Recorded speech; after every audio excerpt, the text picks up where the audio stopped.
आप हज़रात को अल-कुरान online academy के दुरूसुल कुरान में खुश आमदीद कहते हैं। जैसा कि आप हज़रात को मालूम है कि हमने दरसे फ़हमुल कुरान के हवाले से जो लेक्चर शुरू किए हुए हैं, आप आज उनमें से तीसरी लेक्चर को सुन रहे हैं और मुलाहज़ा कर रहे हैं। आज के इस तीसरे लेक्चर की इनवान है तनवीर की तारीफ, मौसूफ सिफत और हर एक की कुरानी मिसालें। आगे बढ़ने से पहले हम पहले ये 4 सवालात के जवाबात खुद से पूछेंगे और इसको समझने की कोशिश करेंगे कि अगर इन 4 सवालात के जवाबात हमें मालूम नहीं हैं तो इसका मतलब यह है कि हमें आगे नहीं बढ़ना चाहिए। पहले इन 4 सवालात के जवाबात पहले 2 लेक्चरों में ढूंढने चाहिए और फिर हमें यहाँ पे आकर आगे बढ़ना चाहिए। जिसमें पहला सवाल है इसम की तारीफ क्या है, दूसरा सवाल है इसम की अलामात कितनी हैं, और तीसरा सवाल है हर्फ जर की तारीफ क्या है, और चौथा सवाल यह है कि हुरूफ जार की कुल तादाद कितनी है। अगर ये 4 सवालात के जवाबात आपको मालूम नहीं है तो आपको पीछे जाना चाहिए और पहले 2 लेक्चर को दोबारा सुनना और समझना चाहिए।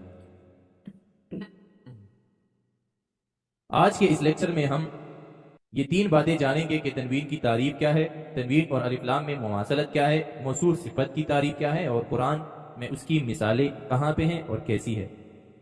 पहले 2 अक़साम अलामात इसम की वो हम पढ़ चुके हैं, जिसमें एक थी अलिफ लाम और दूसरी किस्म थी हुरूफ जारा। तो अल्हम्दुलिल्लाह हुरूफ जारा पिछले लेक्चर में कंप्लीट हो चुके हैं।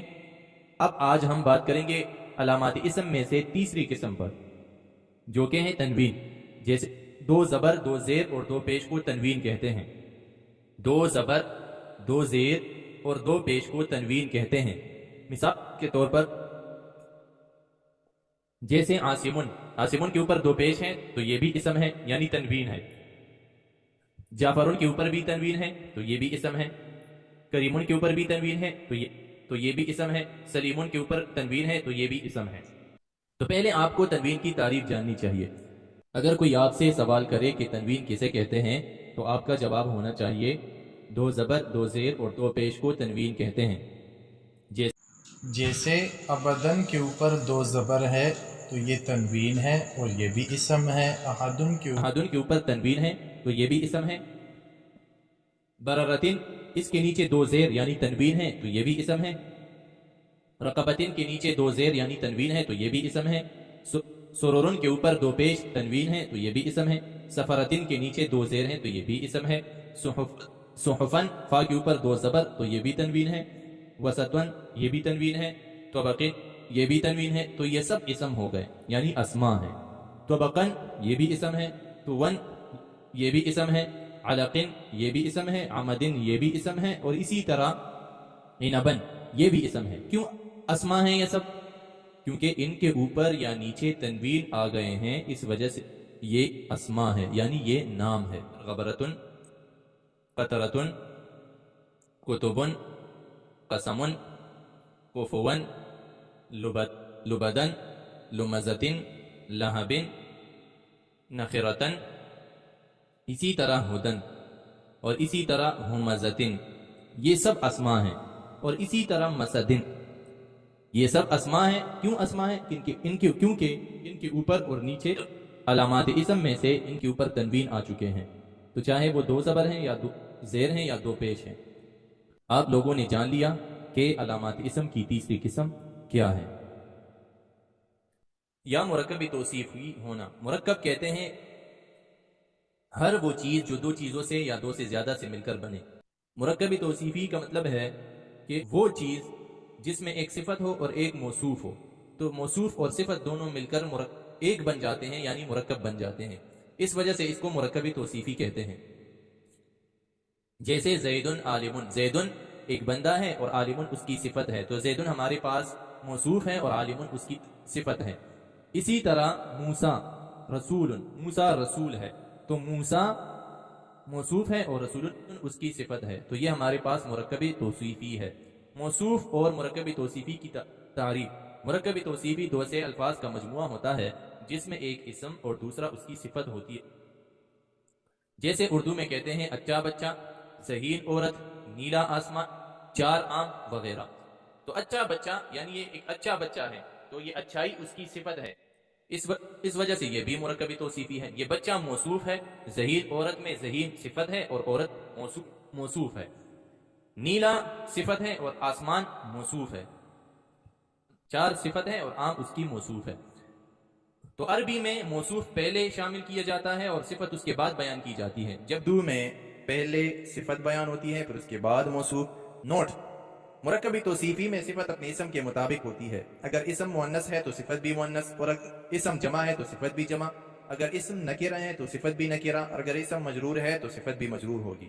نکرہ اور معرفہ، معرفہ کہتے ہیں خاص نام کو، اور نکرہ کہتے ہیں عام نام کو۔ مثال کے طور پر البیت القدیم، پرانا گھر۔ البیت موصوف ہے اور قدیم اس کی صفت ہے۔ پرانا گھر اس میں معرفہ ہے، کیونکہ جب آپ کہتے ہیں پرانا گھر تو آپ ایک خاص گھر کو بیان کرتے ہیں۔ اگر آپ دیکھیں تو یہاں پہ بیتوں کے اوپر بھی پیش ہیں اور القدیموں کے اوپر بھی پیش ہیں، تو دونوں کے اوپر پیش ہونا اور دونوں کے سٹارٹ میں الف ہونا یہ ثابت کرتا ہے کہ ایک موصوف ہے اور ایک اس کی صفت ہے۔ اسی طرح الحقیبۃ القدیمہ، پرانا بستہ، تو الحقیبہ یعنی بستہ یہ موصوف ہے اور القدیمہ اس کی صفت ہے، اور دونوں کے اوپر ایک ہی قسم کے حرکات آ چکے ہیں، اس وجہ سے یہ دونوں موصوف صفت ہوں گے، یعنی اسما ہوں گے، یعنی یہ دونوں نام ہے۔ اسی طرح ہمارے پاس ہے الدرس السہل، یعنی آسان سبق، تو درسوں کے اوپر بھی پیش ہے، سہلوں کے اوپر بھی پیش ہے، اور اگر ہم دیکھیں تو دونوں کے سٹارٹ میں الف لام ہے، تو اس سے ثابت ہوتا ہے کہ یہ اسما بھی ہے اور موصوف صفت بھی ہے، یعنی آسان سبق۔ اسی طرح الکلمۃ السہلۃ، آسان بات، ٹھیک ہے، آسان کلمہ یعنی آسان بات، تو اس سے بھی ثابت ہوتا ہے یہ موصوف صفت ہے، کیونکہ دونوں کے سٹارٹ میں الف لام بھی ہے اور آخر میں ان کے ایک ہی جیسے حرکات ہیں، تو اگر ایک جیسے ہوں گے تو ہم سمجھ جائیں گے کہ یہ بالکل موصوف اور صفت ہے۔ الملعب الواسع، وسیع کھیل کا میدان، دونوں کے اوپر ایک ہی قسم کے حرکات ہے، تو سمجھ جائیں گے کہ یہ موصوف صفت ہے۔ اسی طرح الارض الواسعۃ، وسیع زمین، ارض کہتے ہیں زمین کو، اور واسعۃ یعنی وسیع، یعنی کھلا میدان یا کھلی زمین، ٹھیک ہے۔ اسی طرح الطالب الذکی، ذہین طالب علم، تو یہاں پہ اگر آپ دیکھیں تو ذہین پہلے لکھا ہے اور طالب علم بعد میں، یعنی صفت پہلے بیان ہوئی ہے، پھر اس کے لیے موصوف کو بیان کیا گیا ہے۔ اور اگر ہم عربی میں جائیں تو عربی میں دیکھیں تو پہلے موصوف ہے، اس کے بعد پھر صفت بیان ہوئی ہے، تو دونوں کی حرکات سیم ہے، تو یہ بھی موصوف صفت ہے۔ الطالبۃ الذکیۃ، ذہین طالبہ، تو یہ بھی موصوف صفت ہے۔ الکتاب الردی، یعنی بیکار کتاب، تو ان کے حرکات بھی سیم ہے، تو یہ بھی موصوف صفت ہے۔ اسی طرح الدراجۃ الردیہ، یعنی بیکار سائیکل، دراجہ سائیکل کو کہتے ہیں، تو دونوں کی حرکات بالکل سیم ہے، تو ہم سمجھ جائیں گے کہ یہ بھی اسماء میں سے ایک ہے۔ جیسے میں نے بیان کیا کہ معرفہ خاص نام کو کہتے ہیں اور نکرہ کہتے ہیں عام نام کو۔ تو اگر ہم دیکھیں تو یہاں پہ لکھا گیا ہے ولد حسن، یعنی اچھا لڑکا، نیک لڑکا، اچھا لڑکا، تو ولد موصوف ہے اور حسن اس کی صفت ہے۔ یہاں پہ اب ہمیں سمجھ نہیں آ رہا کہ ولد یعنی لڑکا ہے لیکن کون ہے، یہ یہاں پہ واضح نہیں ہو رہا، اس وجہ سے یہ نکرہ ہے۔ یہاں پہ لکھا ہے بنتن حسنتن، یہاں پہ بنتن موصوف اور حسنتن صفت ہے۔ جیسے آپ نے پہلے مثالوں میں دیکھا کہ وہاں پہ الف لام کے ساتھ بیان ہوا، تو یہاں تنوین کے ساتھ بیان کیا جا رہا ہے، تو وہاں پہ پیش کی حرکت تھی، یہاں پہ دو پیش ہے یعنی تنوین ہے۔ اسی طرح مسلمن اور صادقن موصوف صفت ہے اور ان دونوں کے اوپر سیم قسم کے اعراب لگے ہوئے ہیں، یعنی تنوین دو پیش ہے۔ مسلمتن، صادقتن، ایک سچا مسلمان، یہ بھی موصوف صفت ہے۔ رجلن یہ موصوف ہے اور ضعیفن اس کی صفت ہے۔ امرأتن موصوف ہے اور ضعیفتن اس کی صفت ہے۔ قلم جدید، نیا قلم، تو یہ موصوف ہے اور جدید اس کی صفت ہے۔ ساعتن جدیدتن، یعنی ایک نئی گھڑی، تو یہاں پہ ساعتن موصوف ہے اور جدیدتن اس کی صفت ہے۔ مثال اسم العداد کی رجلن واحدن، کہ ایک آدمی، تو یہاں پہ رجلن موصوف اور واحدن اس کی صفت۔ الدرس الاول، پہلا سبق، تو یہاں پہ درسو موصوف ہے اور الاول اس کی صفت ہے۔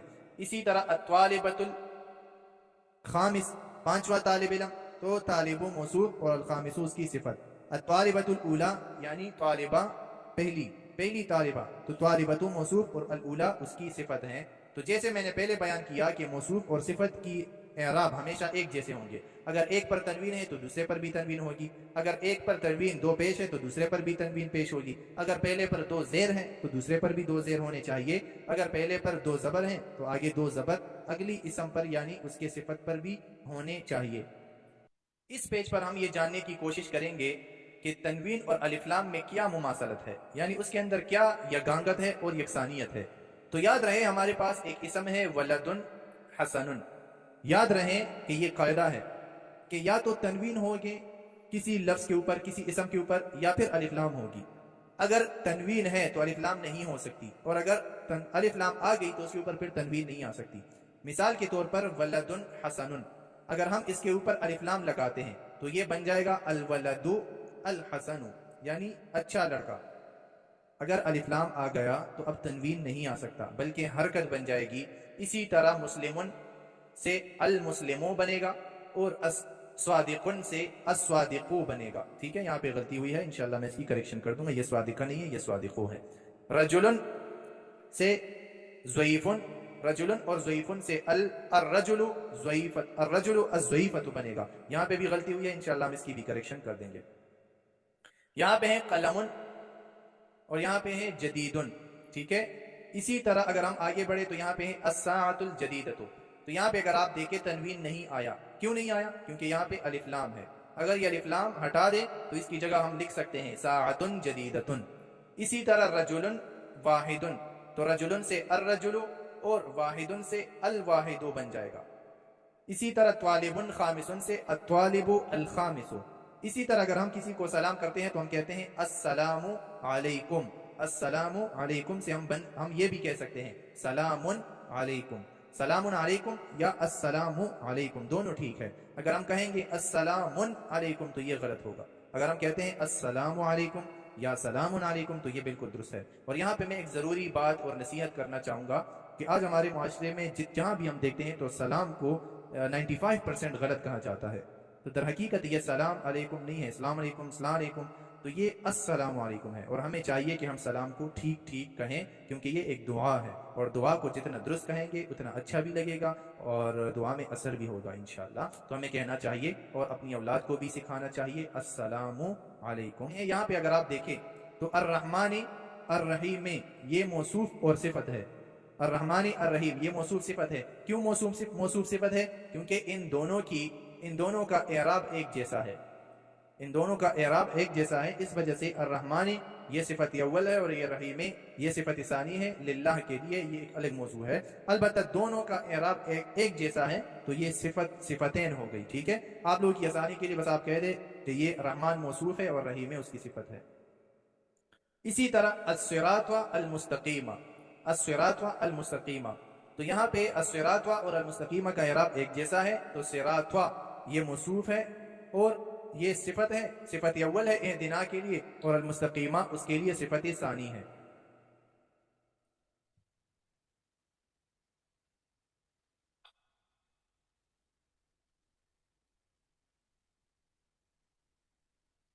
अब हम आगे बढ़ते हैं और कुरान करीम से मैं आप हज़रात को चंद मिसालें पेश करता हूं और कुरान करीम में इसको सीखने की कोशिश करते हैं। जैसे कि हमारे पास मिसाल है हुब्बन जम्मन, ये देखे दो ज़बर, यहाँ पे भी तनवीन है और यहाँ भी तनवीन है। इसी तरह हमारे पास मिसाल है मुअतदिन असीमिन, तो ये भी हमारे पास मौसूफ सिफत है। इसी तरह नारन आमियतन, ये भी मौसूफ सिफत है। इसी तरह आइनिन आनियतिन, ये भी मौसूफ सिफत है। जैसे मैं कोशिश करता हूँ कि आप हज़रात के सामने सूरह तबारकल्लज़ी रख दूँ। ठीक है, इसी तरह हमारे पास है अजरुन कबीरुन, अजरुन कबीरुन, ये भी मौसूफ सिफत है। हमारे पास अगली मिसाल है उतुबिन व नुफूर। इसी तरह हमारे पास अगली मिसाल है सिरातिन मुस्तकीमिन। ठीक है, इसी तरह हमारे पास जो अगली मिसाल है वो है नज़ीरुन मुबीनुन। तो हमें ये वाज़ेह हो गया कि अगर हम कुरान मजीद का एक पेज भी ओपन करते हैं तो हमें एक पेज के अंदर या एक सूरत के अंदर कई मिसालें मौसूफ सिफत की मिल जाती है। तो अब हम यहाँ पे देखते हैं अज़ाबिन अलीमिन, यानी दर्दनाक अज़ाब, ये भी हमारे पास एक सिफत है, मौसूफ सिफत है, यानी मुरक्कबी तौसीफ़ी है। इसी तरह हमारे पास अगली मिसाल है ज़लालिम मुबीन, एक जैसे एराब है तो ये भी मौसूफ सिफत है। इसी तरह बिमाइम माइनिन, तो ये भी मुरक्कबी तौसीफ़ी है क्योंकि इनके भी एराब एक जैसे हैं। यहाँ तक हमने जान लिया कि मौसूफ सिफत क्या चीज़ है। तो आज के इस सबक में हम ये चीज़ें समझी। एक है कि तनवीन का होना, अगर किसी लफ्ज़ के ऊपर तनवीन होगा तो हम समझ जाएंगे कि ये इसम है। और उसके बाद हमने इसम की चौथी किस्म यानी मुरक्कबी तौसीफ़ी होना, मौसूफ सिफत का होना, जहाँ पे मौसूफ होगा वहाँ पे सिफत ज़रूर होगी तो ये भी इसम में शुमार किया जाएगा और मौसूफ और सिफत का एराब हमेशा एक जैसे होगा। और तीसरे दर्जे में हमने ये समझा کہ الف لام جہاں ہوگا وہاں پہ تنوین نہیں آ سکتی، اور جہاں پہ تنوین ہو وہاں پہ الف لام نہیں آ سکتا۔ تو اور یہ بھی جانا کہ اگر ہم تنوین کو الف لام سے تبدیل کریں گے تو ہمیں کیسے اس کو تبدیل کرنا ہے اور کیسے اس میں تبدیلی واقع ہو سکتی ہے۔ تو انشاءاللہ اس کے بعد اگلے لیکچر میں پھر ہم سیکھیں گے اور سمجھیں گے۔ تب تک کے لیے اجازت چاہتا ہوں۔ اللہ حافظ۔ السلام علیکم ورحمۃ اللہ وبرکاتہ۔